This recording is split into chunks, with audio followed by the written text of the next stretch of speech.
abolition, meaning the act of formally ending or removing something, usually a law, system, or practice. Definition: abolition is a noun that refers to the process or action of officially ending something, particularly laws, rules, or systems that are considered unjust, outdated, or harmful. Examples in sentences. 1.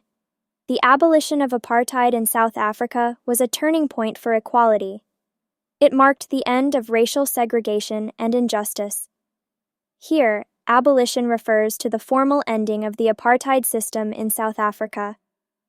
2. The movement led to the abolition of child labor in many countries.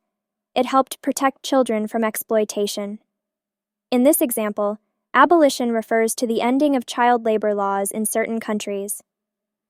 Usage: abolition is used when referring to the formal act of ending something, particularly social systems, laws, or practices that are seen as harmful or unjust.